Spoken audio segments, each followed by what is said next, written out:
Welcome everyone. Today's video finds us over here in the Khao area of Nakhon Ratchasima. And we're going to take a look at an old Khmer temple out here that is Prasat Muang Khaek, I think is how you say it. And it's kind of interesting. There's not a whole lot to see, but it's just a pretty cool area out here amongst all the rice paddies and everything. So we're going to take a look and we're going to walk around here, and I'll try to fly the drone so you get a good idea of what the whole area looks like. And let's see what we see.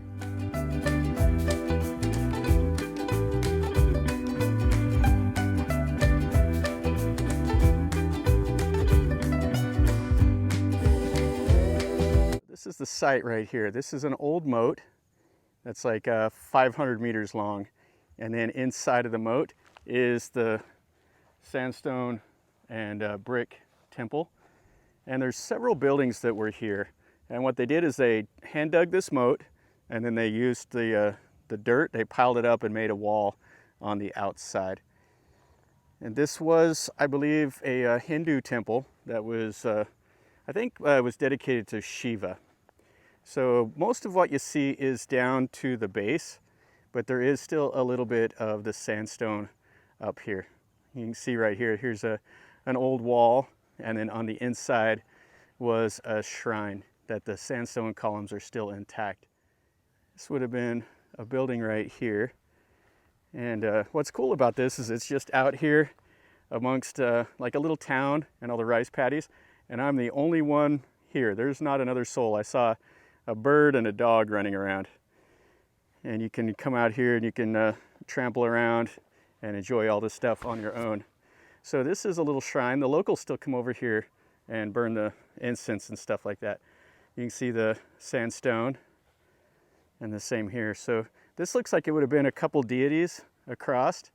And then right over there you can see the sandstone steps that would have brought you right in. So that would have been the entryway, the gopura. And actually that looks like a building over there. But there would have been an entryway into the inside here. And you can see here, these are some pretty good sized sandstone blocks that they brought in for the base. And then you can see the windows. So this would have had all the normal Khmer architecture. Would have had these little stone colonnades for the windows. And then it would have had the lintel and all the stone carvings and stuff here. There's not a whole lot left to this. This is in about as bad a shape as you'll see. There just isn't any trees growing up, so you can still come over here and you can see. Now this is cool because you can see how they would have constructed it. So they would have had a huge piece of sandstone right there, and you would have see how they would have cut it at a 45-degree angle. And this would have been the piece that would have went up, and then they notched it right here. So these would have had the female end, or the male end that would have went right down in there. And the same would have been cut here at a 45-degree angle, just like this right here. So you can see how that would have been. And then they notched it right there for the piece of the lintel. Yeah, this is very, very cool. And then you can see just the size of these sandstone blocks, and they carved around. Now there's a stone quarry, a sandstone quarry, that's I think 22 kilometers away from here, and that's where they quarried all of these stones. I've never been over to that quarry. I'll probably get over there one of these days. And then they would have had inside here, oh, this is pretty cool. So you can see how they carved the sandstone right there at the threshold. And then they would have had like a column right here that would have supported the lintel. So there would have been an image in here, and then there would have been the image right there. And inside this center courtyard, there would have been several other little buildings all around on the cardinal directions. And everything would have been balanced. There would have been one on the east, one on the west. The same, the entrances would have been on the 4 cardinal directions. You see here, this whole building here, this gopura, it's completely gone, just down to the sandstone base and a few little blocks. And what I like is seeing these carvings right here. So these are like 1,000 years old or so. And then some of the bricks over there, and then the moat. And this would have been the entryway, the covered entryway, the gopura. And it would have been shaped like a like a crucifix. And then over here is part of the moat, and you can see the other buildings that are on this site.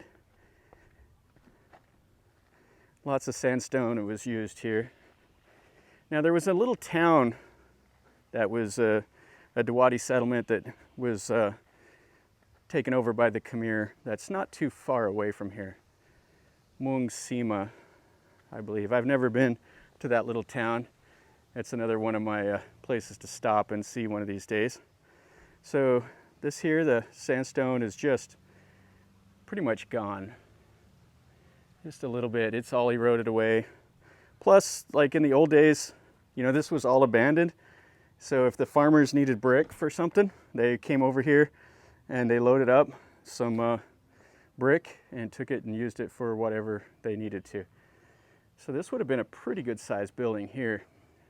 You can see the windows with those little stone colonnades, and you can see how they would have been, and those are good size. And then over here, these are in pretty decent shape. That one's broken, but that one there is intact. And they also carved the little notches up there on the top piece. And then they had another little room over here. Yeah, not a whole lot left to this right here. So on the door, they would have had a stone carved right there, and they would have had those little colonnades that would have went up, and then there's the other part right there where it would have set right on the top of that to give it some support, and that would have been load bearing for like the lintel. And these would have also been load bearing. These are really good sized stones. That one there is broken, and it's been repaired during the little bit of restoration. Now this site was declared a National Heritage Site, an ancient monument, in like 1936. And you can see they carved those also. And in looking back, yeah, this is quite cool. So you would have came in from the north right here. This is the way walking down. So it went over all the series of steps all the way through to that Shiva Linga that would have been right up there. And there would have been various things that you would have done. And then you have another little wall over there, and you can see just the size of the sandstone blocks that were here. Yeah, they were busy building this here, hauling these bricks. There's a river that runs to the north and a river that runs to the south. So what they would have done is they would have quarried them, and then they would have floated them down the river here. And then once they were near the site, they would have drug them, or however they got them over here to the temple. So this would have been another little, looks like a little side door that's right next to the gopura. And then over here, this is kind of cool. I haven't seen some buildings like this before. So we'll look at these here. There's two of them. There's one there, and there's one here. And they both face each other. So there would have been a relic inside, and you could have came over and done your ceremony there, and then it would have walked straight across to the other building over here. You can see the stairs. When I first saw these, I thought they were chetties, because they have kind of the look of a chetty, but it's not. It would have had an image right here. You can see it's kind of a kilter, so even what's left here will collapse down one day. And then all this just grassland around here. So this was a pretty important place for the Khmer. We're not too far away from Pimai, and we're also not too far away from Lopburi, which were important Khmer settlements. And there would have been a thriving community all around here. There's some houses now, but there would have been even more of these old wooden houses and stuff all around here. The only thing that remains are these religious buildings. The houses were all made out of wood, so they would have just decomposed. While these religious buildings, they made them out of stone. Let's look at this last one here. Yeah, so you'd have came up. This would have been like a little building here. You would have came up, and then you would have went across. The stairs are in pretty rough shape right over there, and there would have been like a Shiva Linga inside of that little building also.